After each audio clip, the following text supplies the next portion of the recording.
Welcome everyone. The seventh chakra in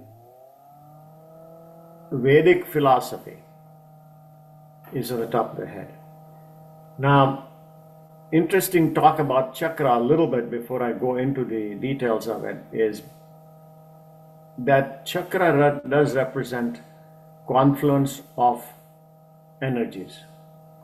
The energy, it's like a tower, okay? When you see the relay tower on let's say a telephone poles, like you have tower, or relay signals for the television.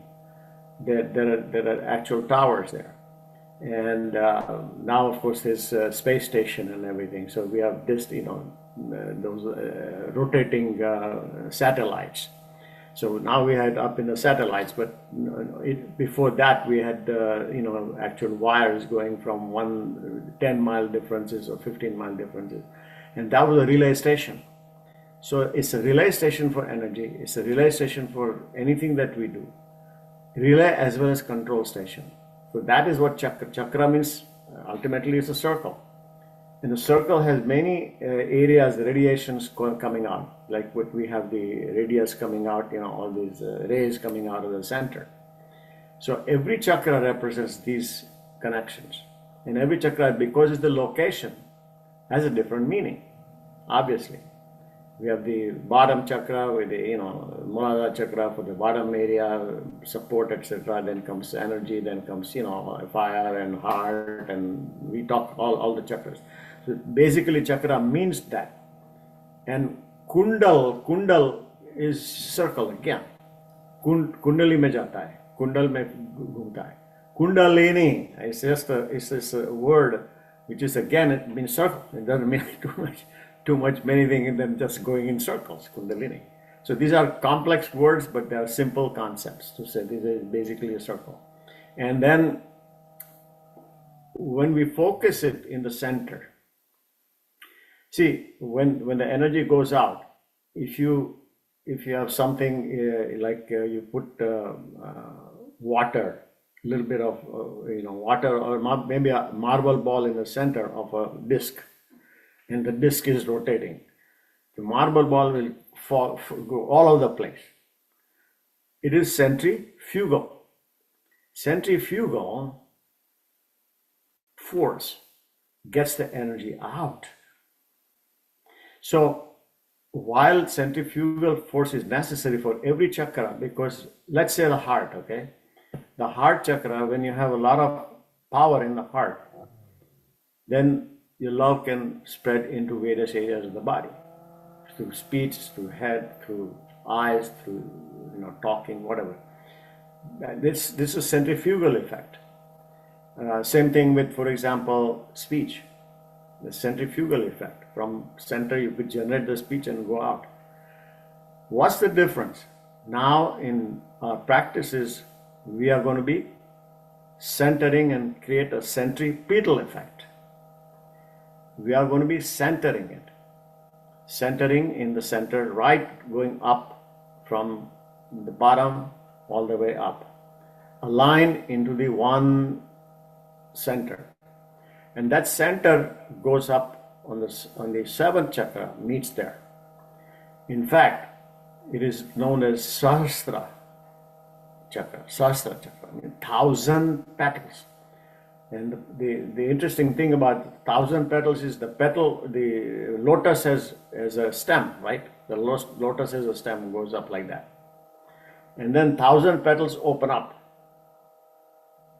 And it opens up from this center, opens up to the universe at large. And this is how we communicate with, spiritually with the Brahman and all that. So that's basically how it is imagined as Sahasra petals, 1,000 petals. Now, same thing in Chinese philosophy, for example, we have meridians. And they call it 100 gates. There are 12 meridians that come, and they're all meeting this is a meeting point here. And this fascinating part is that everything is controlled through this. This is a control tower. It is a control tower. And if I talk medical correlation, now I will say that if you put if you go down center right there, in the center, both ways, center from here and center from here, you put it exactly center of your head, from here. And everybody is a little different, but that doesn't matter because you get two sides and then it goes into one center. That almost always goes to pineal gland. Pineal gland is the origin, the feeling is that pineal gland is the origin of spirituality.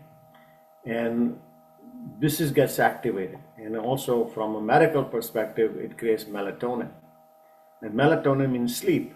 And you can understand the sleep cycle and meditation cycle. There are cycles that go on. They are similar. Once the sleep, the people who meditate then can go to sleep.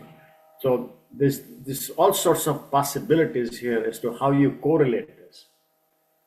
Whether you believe it or not, you can experience it. Once we do the practices of this, the experience is that of calmness, that of control, that of connecting with the spirituality. And one more thing that we talk about is the vessel, the governing vessel, and Sushumna Nadi. Nadi is two types of nadi. We have moon and sun balanced, okay?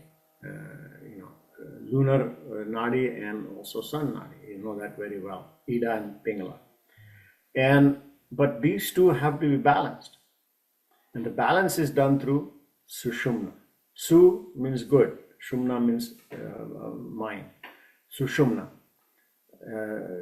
Everything is positive in the sense it is centered. Sushumna nadis runs to the center. The other nadis, they go like, for example, you see the, what do you call that? The chromosome, that goes like that, like a cyclic. That's how the thing goes up, start a spiral. But Sushumna goes like center like this all the way. So Sushumna Nadi is the activation that you go from. So when you do the Omkar chanting, you go from bottom of your first chakra all the way up. As you inhale or exhale, whichever way you want to do it, you can do it that way. Now, the last point I'm going to tell you is the relationship of Sushumna and what they call it as governing vessel. The Chinese or Taoism also call this a governing vessel. And so governing vessel is exactly similar in concept. The only slight difference, the Chinese believe in yang and the yin. So they call it governing vessel, and there's another vessel called conception vessel. The two vessels, they run parallel, and conception vessel is yin and governing vessel is yang. Now, there's a little difference that people think a little differently, but that's either way you look at it. And I will make one point about centering.